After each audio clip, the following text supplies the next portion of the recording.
is not a 50-yard dash. The goal is not to get to the end as quickly as you can. Instead, your life is a marathon. The goal is to go through it pacing. Instead, the goal should be to pace yourself and do the right things so that you make it all the way to the finish line, standing. Now, sadly, a lot of people, friends, they shrivel up inside and they die before they die. They never experience what it feels like to really be alive, connected to God. As I said, they die before they die. I don't want that to happen to you. I love you too much. And as your pastor who loves you, it is my job to make sure that doesn't happen to you. That in the marathon of life, which is a long journey, you make it to the finish line standing. Now, if you've ever watched a marathon, you know that the starting point is always very crowded. There's a ton of people at the starting line. But as the race progresses, the crowd thins out. And longer the race grows, there's more space between the runners, and many, many people drop out and they don't make it to the finish line. One of my goals as your pastor is to help you finish the race that God has called you to run, and that you not just finish it, but you finish well. I want you to finish well. I'm going to finish well, God, by God's grace, in the race that God has called me. Now, if you're going to make it all the way to the finish line in your life, you're going to have to build some character qualities, Christ-like qualities, such as endurance and resilience and balance and pacing. You're going to have to learn these skills. You know, a lot of people start off great in life, but even before they get to the halfway point in their life, they've already really messed it up and they've given up, which is worse than messing up. Here, let me say it again. Giving up is always worse than messing up. Everybody messes up. Why do people give up in the marathon of their lives? Because they got discouraged. Now, discouragement is a deadly disease. It is a deadly disease. Discouragement will sap your energy. It will blur your focus. It will distort reality. You don't see things clearly when you're discouraged. You don't see things as they really are. And it kills your motivation. The problem with discouragement is it's also highly contagious. You get around a group of discouraged people, you'll get discouraged. You get around a bunch of negative people, you're listening to discouraging voices in the media all the time, then you're going to be discouraged too about life and about the future. That's why today I want to show you what God says in His Word, in this book of Nehemiah that we're going through, what to do when you feel like giving up. What do you do when you feel like giving up? Now, I hope you don't need this right now. You might. You might be in the middle of something that's discouraging you right now. But you're going to need this message someday, so I highly encourage you to take notes. When you feel like you're giving up, in our series through the book of Nehemiah, we now come to the second part of chapter 4, and this story illustrates that we're going to look at today, both the 4 common causes, 4 reasons people get discouraged. And it also gives us the cure, God's steps for getting out of discouragement. Now, let me read the passage, and then we'll draw out the lessons for defeating discouragement, okay? Now, if you've been following this series, you know the background of this story. If you've been with us in the past weeks, that the nation of Israel was conquered by the Babylonian Empire, and most of the people in Israel were taken as prisoners of war to another country. For 70 years, they're held captive. And finally, when the Persians beat the Babylonians and they take over, King Cyrus allows them, the Jews, to go back to their homeland 70 years later. When they get home to Israel and they get home to Jerusalem to find everything's been destroyed. their homes, the city, the temple, the walls, everything. And they're living among the ruins and rubble of a bombed out or destroyed city. So this book, Nehemiah, is written to discouraged people. They were very discouraged. But then God puts a dream in the heart of a guy named Nehemiah. And he says, Nehemiah, I want you to go back to Jerusalem, and I want you to rebuild the wall around the city for the protection of all the residents from the enemies, because a lot of people didn't like the Jews. So they go back, and as we've already seen so far, they started rebuilding this wall. And now, today in this story, we get to the point that they've built the wall up halfway to what its original height was. But at the halfway point, they get discouraged. The initial enthusiasm wears off. The people start feeling tired and a bunch of stuff, and they want to give up. And we find that story in Nehemiah chapter 4. Look at the top of your outline or up here on the screen. It says this. So the people quickly rebuilt the first half of the wall around Jerusalem until it reached half its height. Now, I want you to circle half its height. We'll come back to that. Because they worked hard with all their heart. But then, he's talking about our enemies, heard how Jerusalem's walls were being repaired and all the gaps were being closed, and they became very angry and plotted to attack Jerusalem together and create some confusion to stop the progress of building the wall. So we prayed to God for protection and posted 24-hour guards to protect the workers. But then the people began to complain. They said, we're tired and we're worn out. Besides that, there's so much rubble and trash to be removed. We now realize we can't do this. We can't finish this wall. Oh, and by the way, also our enemies are now threatening us. They're saying, before you know it, or even see us, we'll be among you to kill you and end the work. Then those who lived closest to our enemies kept reporting, literally over 10 times, they told us, that our enemies kept saying, we're going to attack you from every direction. Now, this brief little story that I just read is packed, just packed with powerful insights that you're going to need to finish your race, the marathon of your life. Powerful insights that you need to finish well in life. And this, what I just read, illustrates the four most common causes that would keep you from finishing well in your life. Four most common causes. And they all are models for us, the four things God wants us to do that Nehemiah did that help people get out of their discouragement and get the job done. Anytime you're hit with a bout of discouragement, you're going to need to come back to this message that we're talking about today. But first, as I said, I hope you circle that phrase, half its height. Notice that these people got discouraged halfway through the project. That's typical. Discouragement always strikes at the midpoint of anything you're doing. You have enthusiasm at the start when you can see, you're getting ready to start, and you have enthusiasm at the end when you can see the finish line. It's in that middle part where you can't see the beginning or the end. That's discouraging.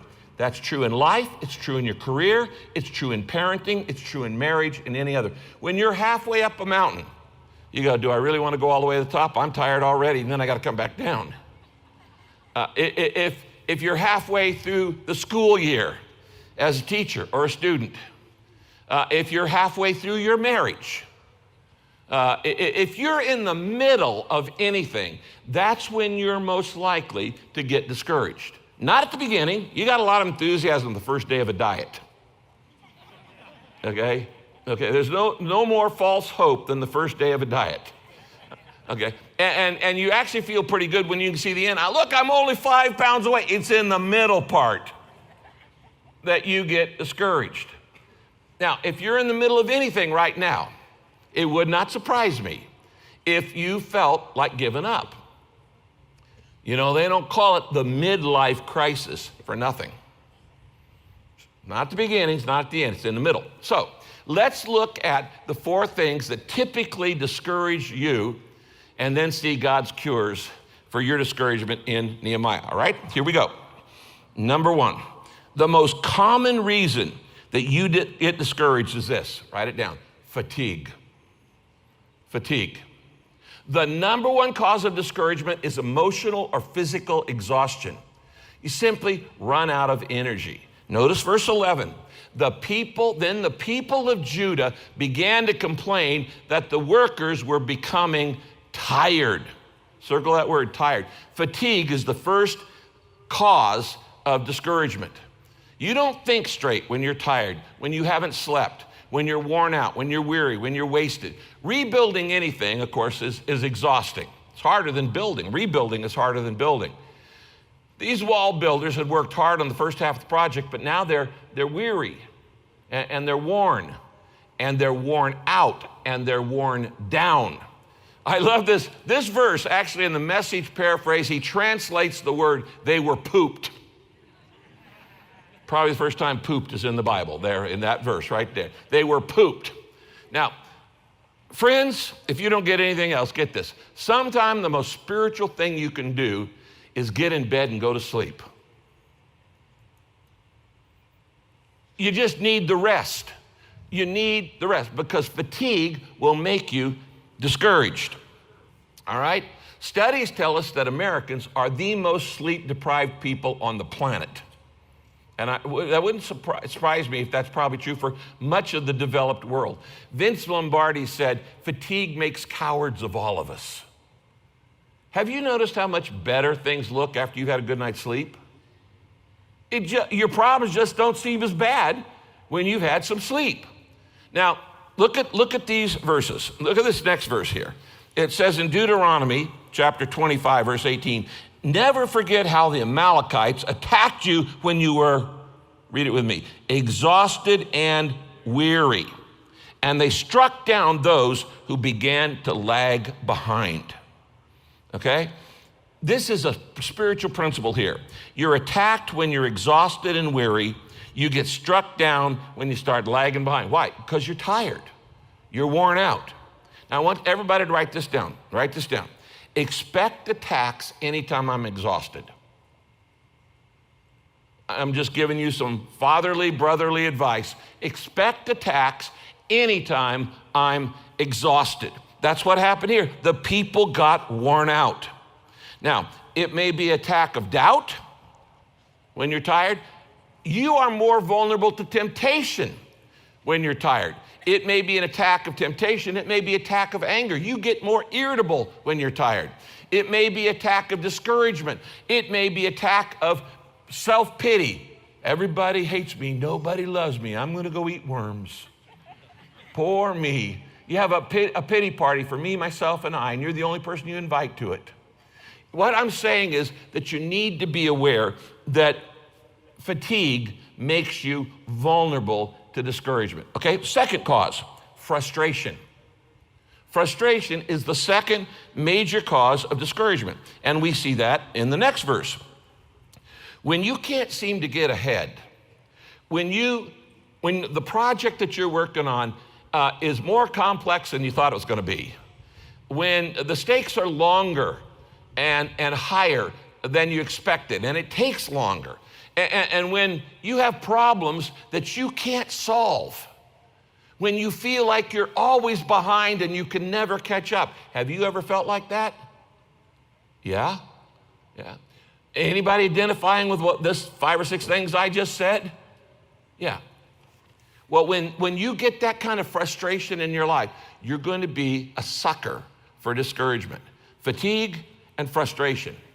Have you ever tried to clean out your closet or your files, and you pull them all out and you got to lay them on the floor, and then there's so many decisions to make, you get so discouraged, you just throw them all back in the cabinet, throw it all back in the closet, and go, it's too much, okay.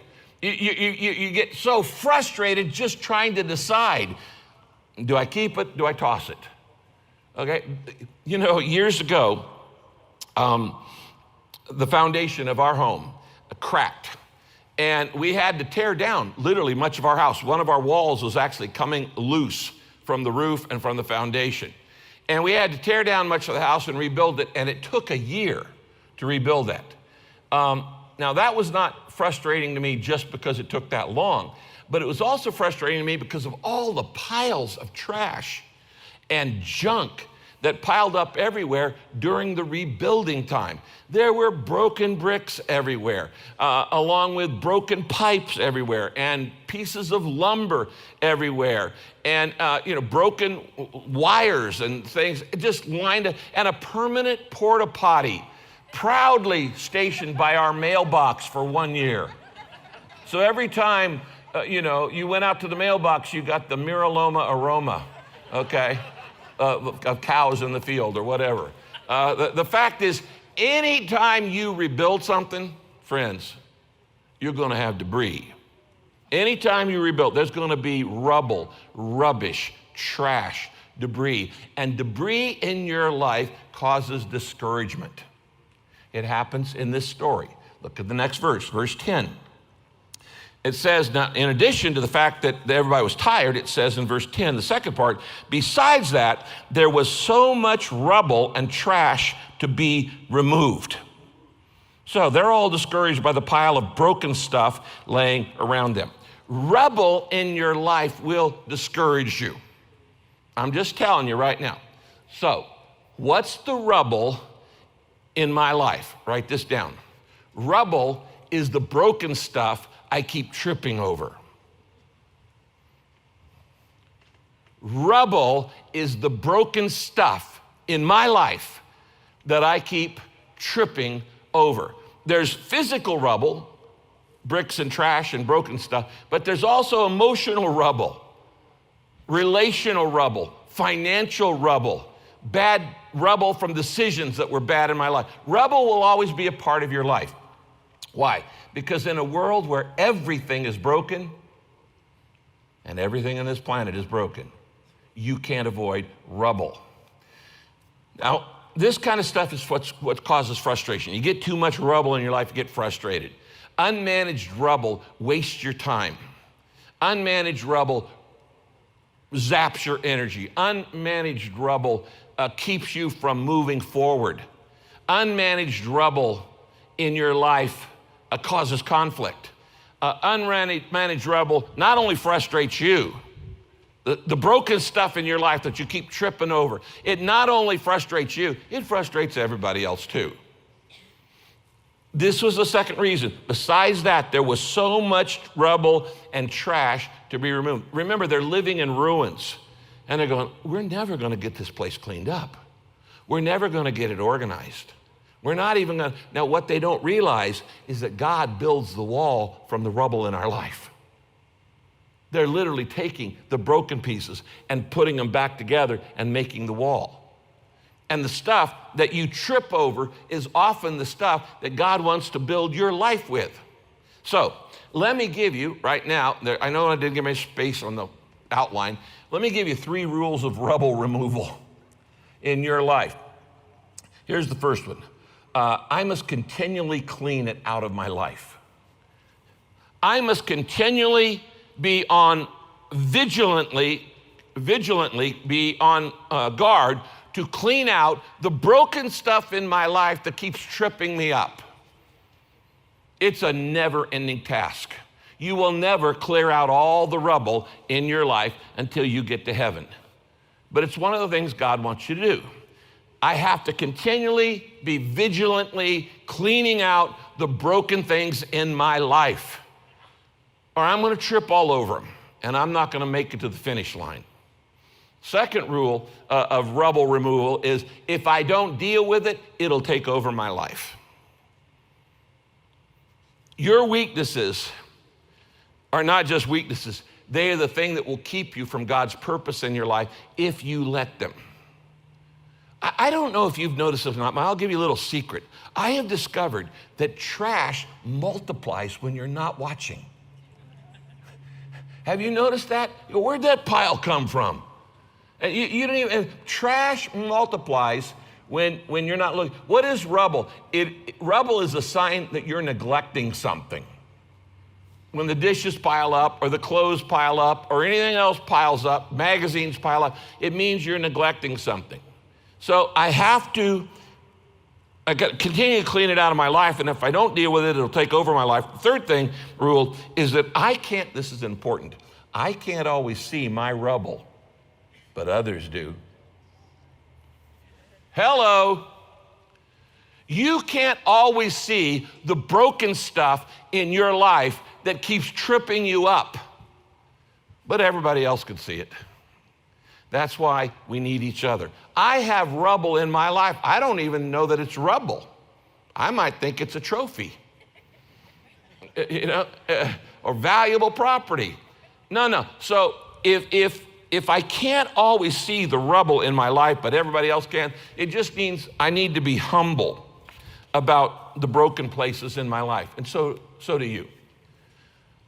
So what do you do with this frustration? We said fatigue makes you discouraged, and rubble piled up in your life, stuff that the trivia that takes up all your time and energy and effort and, all your attention.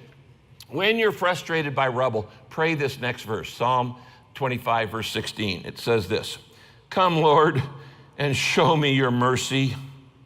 Come, Lord, and show me your mercy, for I feel helpless, overwhelmed, and in deep distress."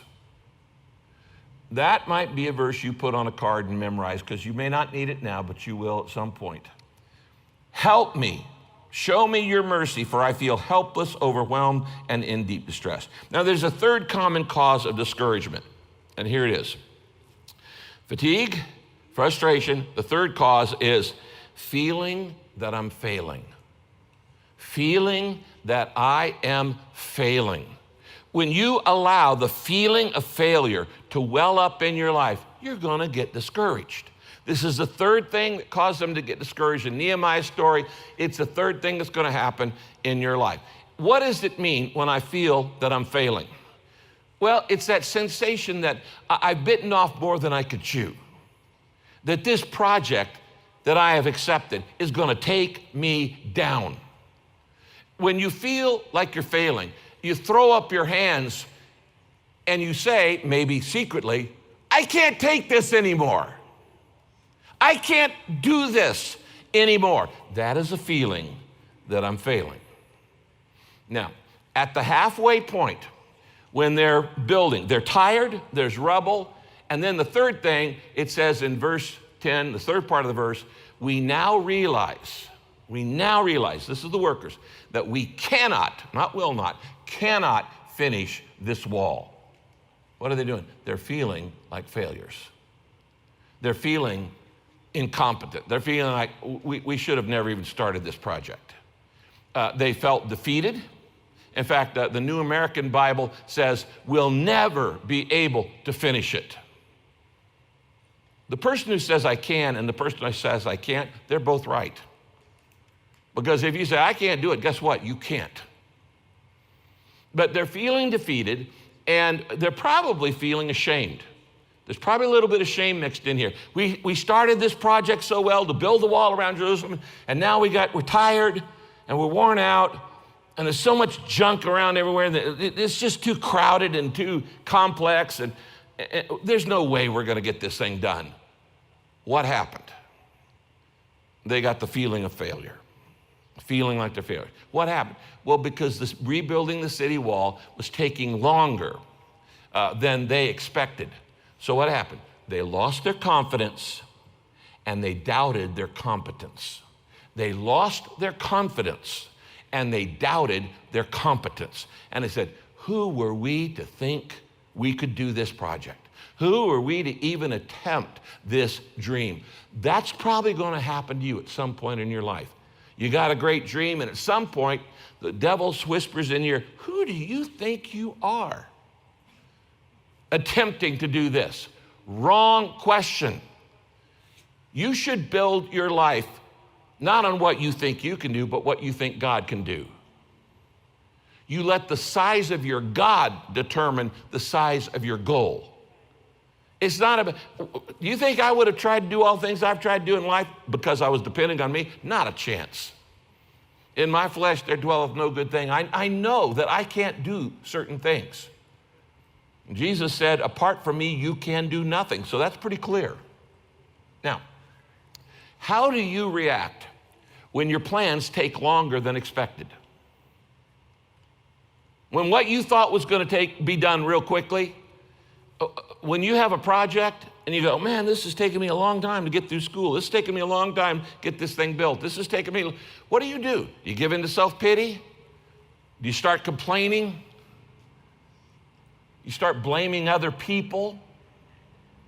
Friends, if at first you don't succeed, you're normal.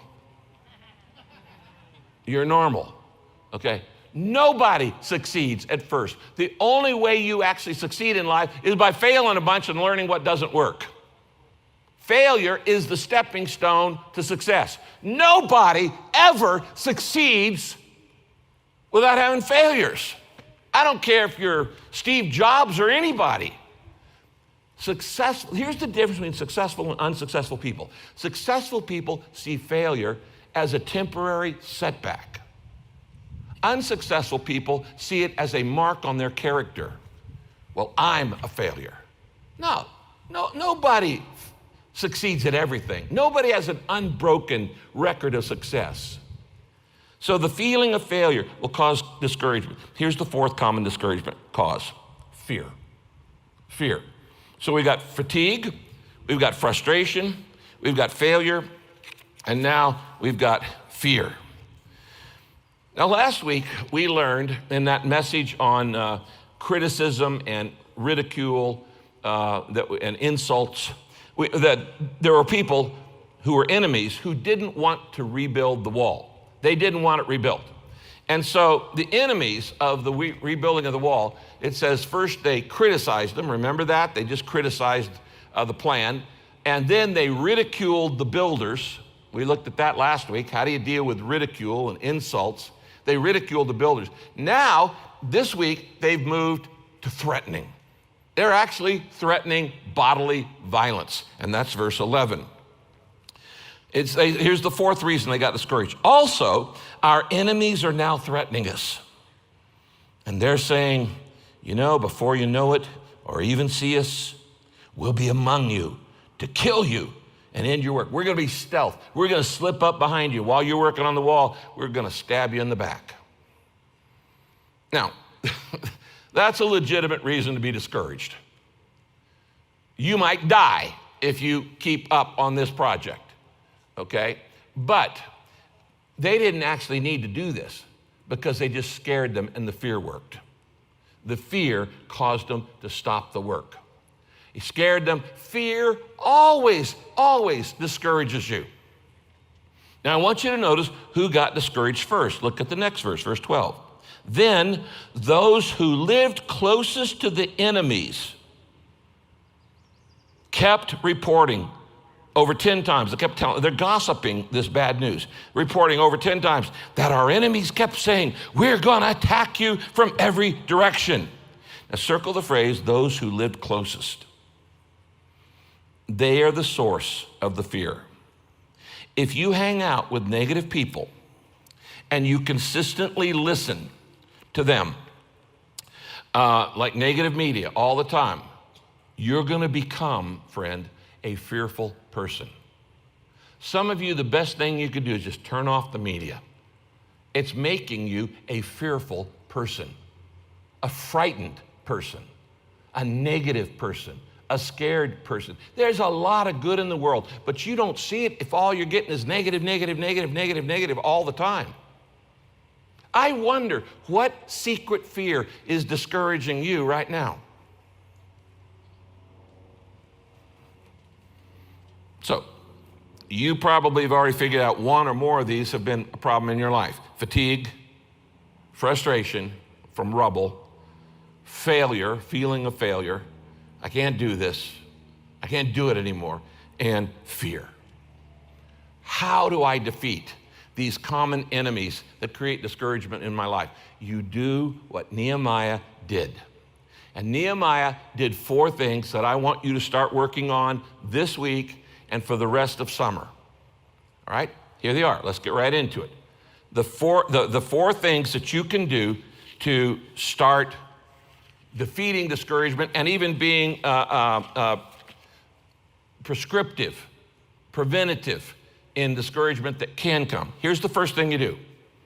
The antidote to fatigue is this: rest my body. Rest my body. As I said, maybe the first thing you need to do is simply get some more sleep than you're getting. Get some more sleep. Rest my body.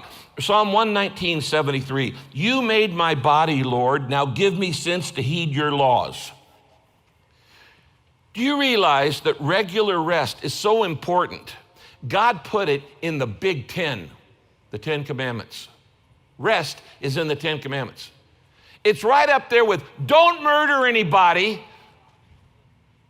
and don't commit adultery and don't lie and defraud people. It says every 6 days you take a day off. It's called the Sabbath. That's how important rest is. Our best deserves rest. You can't be the woman or the man God wants you to be if you're not getting the proper rest. Look at these verses. You made my body, Lord. Now give me sense to heed your laws. And look at the next one, Psalm 127, verse 2. It is useless for you to work so hard from early morning until late at night, anxiously working for food to eat. God gives rest to his loved ones. God doesn't want you being a workaholic. He doesn't want you working from early morning to late at night anxiously. You weren't doing it out of worry.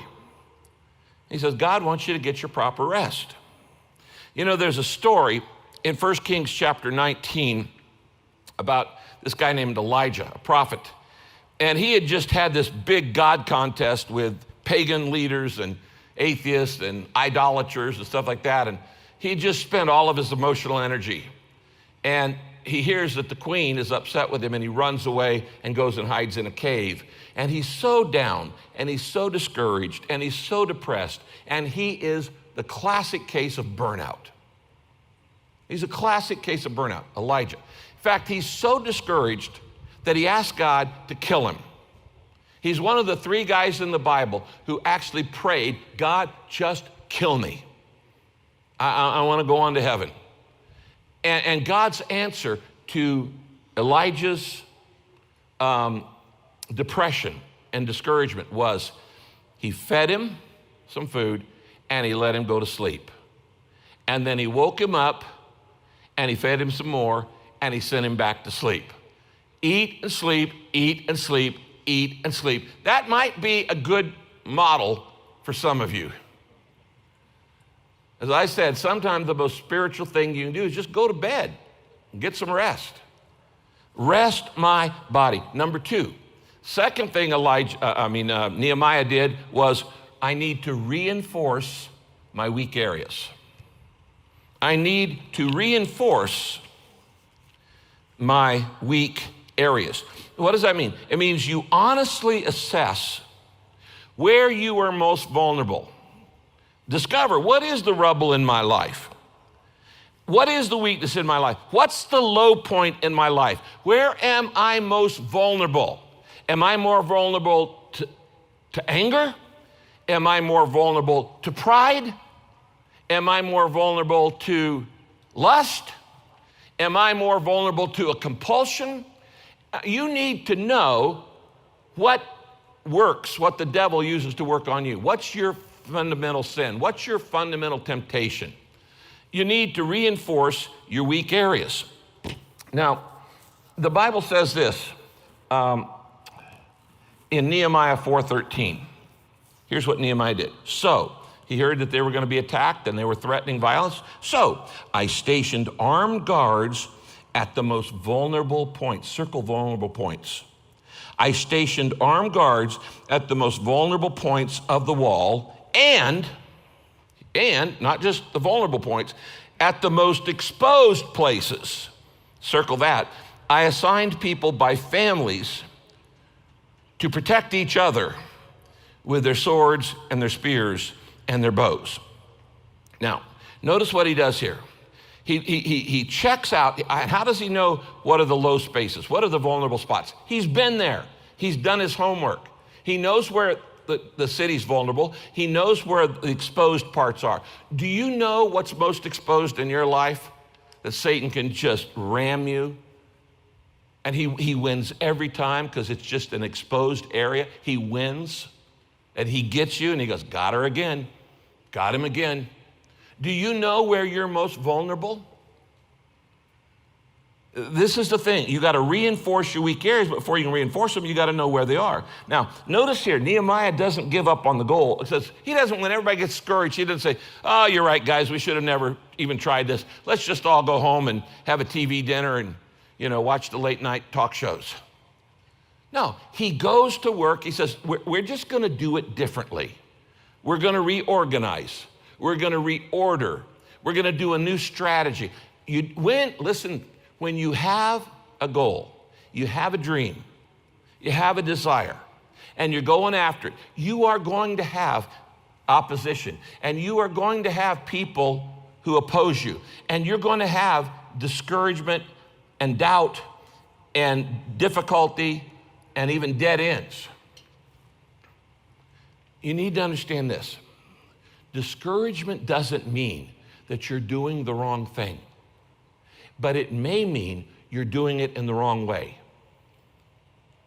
They were doing the right thing, building the wall.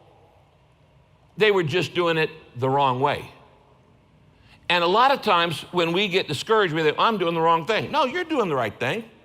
You should be doing this. God gave you that dream, but you may be doing it in the wrong way. So don't give up on the dream God gave you. Instead, work on your weak areas. Reinforce your weak areas. Keep growing.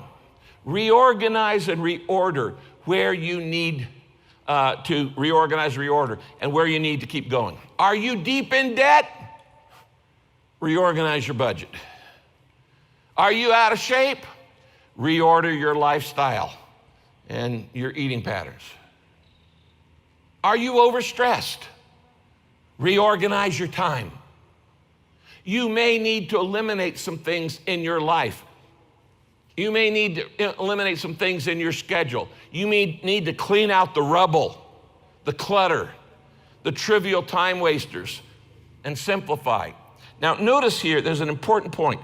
I station armed guards at the most vulnerable points, and then at the most exposed places, I assign people by families. Okay, listen, very important.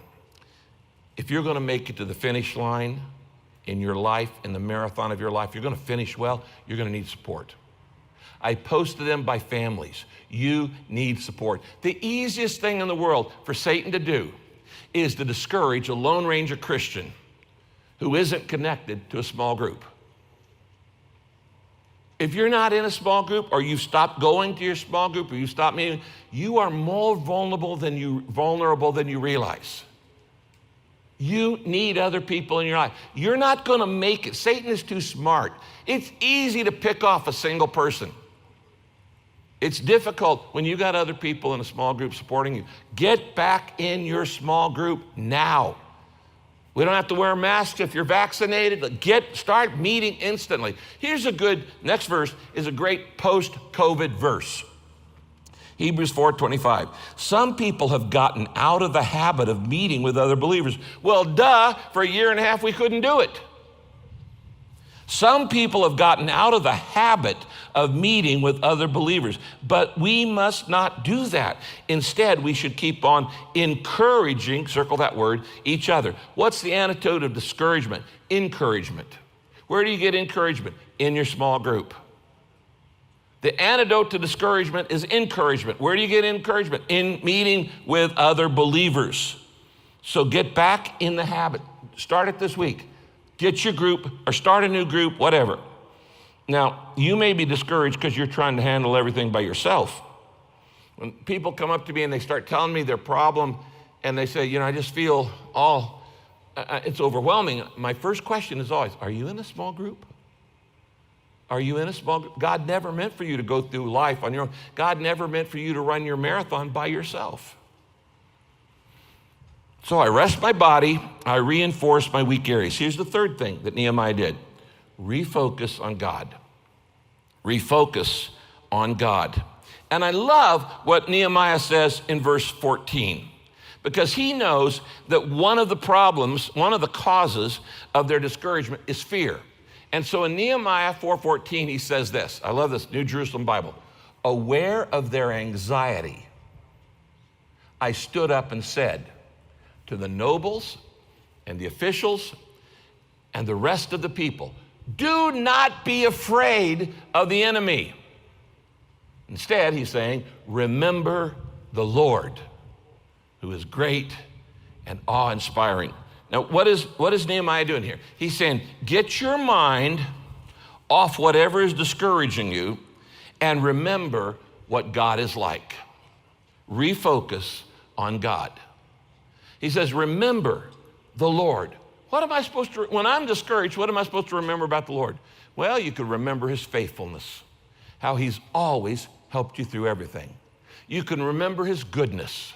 You can remember his power. He's omnipotent. He's all powerful. You can remember that he's with you right now, that he's not distant, that you can remember that he sees everything that goes on in your life and he cares about you. You can remember that he has all the power you need. And you don't need to worry about anything. You can remember his promises to you. This is the third key to overcoming discouragement. Change the channel of your mind. Stop focusing on what you don't want and start focusing on what God has promised to you. When you're discouraged, it's because you are choosing to think discouraged thoughts. That's your choice. You are as discouraged as you want to be, and you're as happy as you want to be. Nobody's holding the gun to your head. Nobody's saying, you must be discouraged. You're discouraged because you're choosing discouraged thoughts. How do you get rid of discouragement? Choose to change your thoughts. Choose to change the channel of your mind. Don't keep replaying all those discouraging images in your mind. Instead, remember the Lord. Choose to think about God and what his faithfulness, his love, his mercy, his compassion. Choose to think about God because your thoughts always determine your feelings. Do you want to stop being discouraged? Then stop thinking the way you've been thinking. It's stinking thinking. You've been thinking about all the problems. Stop. You don't have to think about it. Think about the Lord. Switch the channel. Remember the Lord. One of my favorite verses when we went through the series on Jonah, Jonah 2, verse 7. Look at this verse up here on the screen. It says this, when I had lost all hope, I turned my thoughts once more to the Lord. I turned my thoughts once more. When you've lost all hope, when you're discouraged, you need to do a reevaluation. You need to change the channel of your thoughts. That's what David did. When David got discouraged, Psalm 119, the next verse, he said, I'm completely discouraged. Revive me by your word.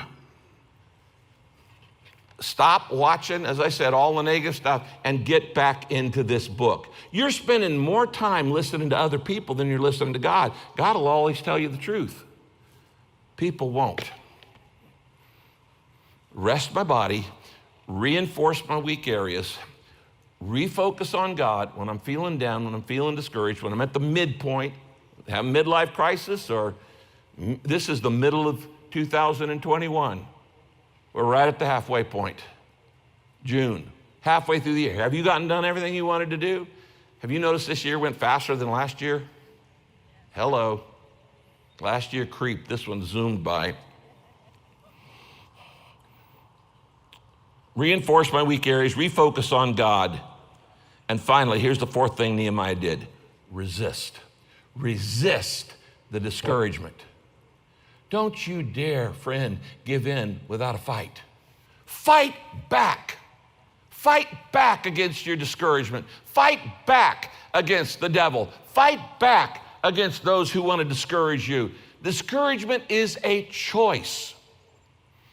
Now, in the second part of verse 14, Nehemiah says, I also told them this.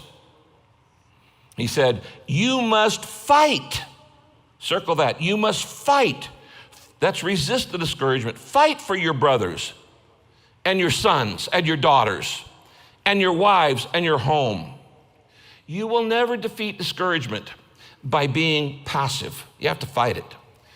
Now, I don't need to say a whole lot about this, but as believers, we are engaged in a spiritual battle. And where is that battle fought? Not out here in the air. It's fought in your mind.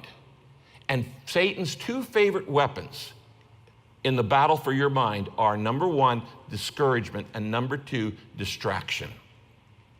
Those are the two biggest things that he will use to get you off course, to make you not finish your marathon, to not finish well in the race of life. He'll use discouragement and he'll use distraction. D.L. Moody, great pastor of the last century, actually the 18th century, said, I've never known God to use a discouraged person.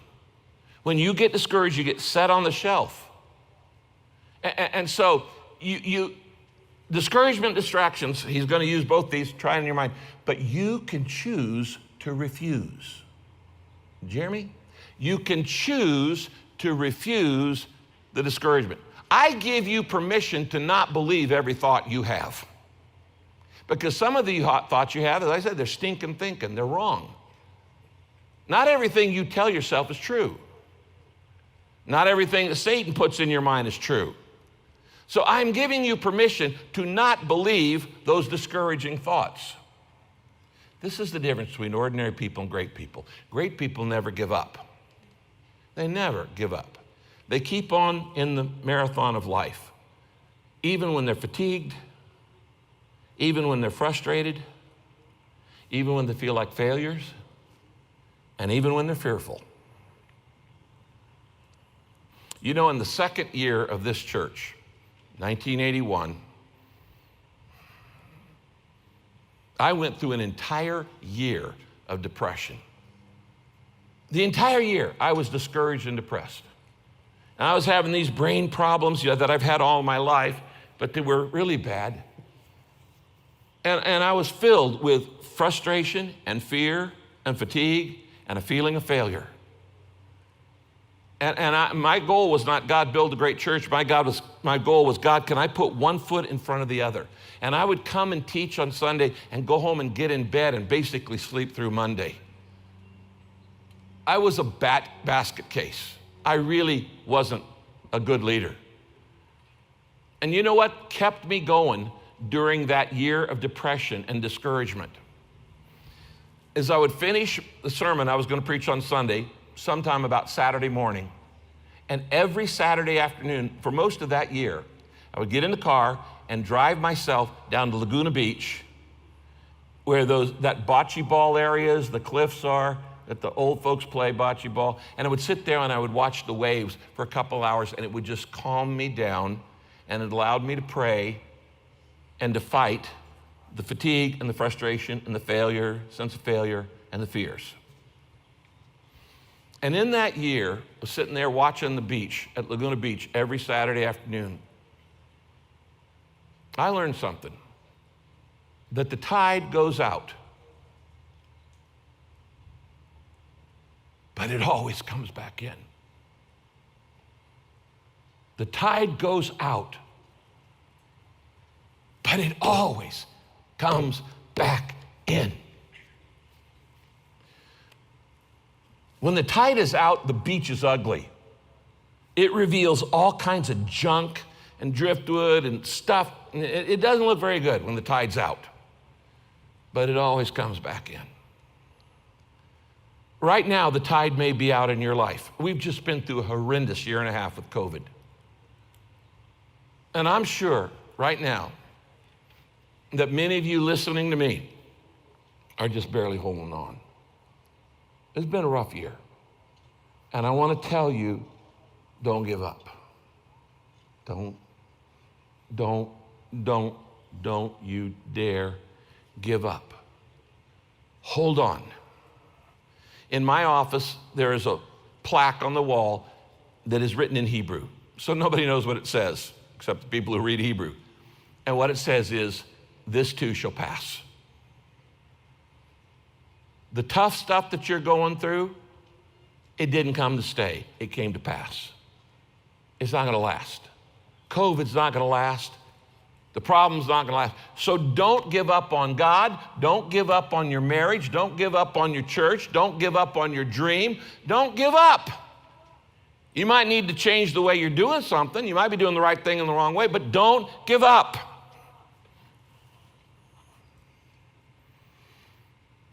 Psalm 142, there on your outline, verse 3 says this: when I'm ready to give up, he knows what I should do. Don't give up, look up. Look up. Jesus Christ, the Son of God, who created you, who thought you up, who loves you, who has a purpose for your life, who died on the cross for you, who rose again, and is coming back one day, who's going to take you to heaven one day. Jesus Christ is the secret of strength to make it to the end of your marathon and end well. Isaiah, last verse in your outline, 40, verse 29, 31. God gives power to those who are tired and worn out. He offers strength to the weak. Those who wait on the Lord will find new strength. So this week, here's your homework. Rest your body. Recognize the vulnerable spots in your life, the exposed areas. Start working on reinforcing them. Refocus on God. Stop listening to the negativity and resist the discouragement. Don't you give into it. Resist it. Fight it. It's a choice. You're discouraged because you're allowing yourself to be discouraged. You cannot fight discouragement with passivity. You have to fight it. And who will give you the energy to fight it? Your Lord and Savior, Jesus Christ. So focus on him, not on the problem. Let's bow our heads for prayer. Father, this word is so clear and so convicting to each of us. We all know that there are areas in our lives where we're tired and frustrated, where we feel like failures, and where honestly we're afraid. But we come to you right now. So pray this in your heart. Say, God, I give you my fatigue. Say it. God, I give you my fatigue. God, I give you my frustrations. I give you the rubble in my life, the broken things that I keep tripping over in my own life that frustrate me. I don't want to be that way. I give you the areas that I feel like a failure in, where I feel like I can't do it anymore. And I give you all my fears. Lord, I don't want to be one of those people who live closest to the enemy and then just spreads bad news to everybody else. I want to gossip the gospel, not the negativity all around us. So, Father, this week I'm going to ask you to help me. Help me.